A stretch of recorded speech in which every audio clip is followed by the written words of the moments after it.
December মাস থেকে দিনের ব্যস্ত সময়ে সিউড়ি শহরে ঢুকতে পারবে না গ্রাম অঞ্চলের টোটো। একই দিনে শহরের সমস্ত টোটোও নামবে না পথে। জোর বিজোর পদ্ধতিতে চালানো হবে টোটো। সিউড়ি থেকে সাঁইথিয়া এবং রামপুরহাট দিকে যাতায়াতকারী বাসগুলিকেও ফেরার সময় ভিন্ন পথে ঘুরিয়ে শহরে ঢোকানো হবে।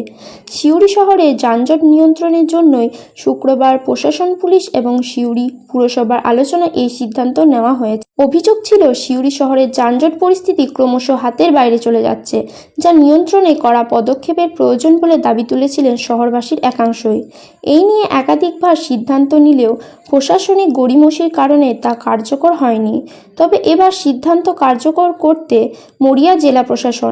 খবর, শহরের যানজট পরিস্থিতি যে ভয়াবহ হয়ে উঠেছে তা নিয়ে সকলেই একমত হন এই বৈঠকে।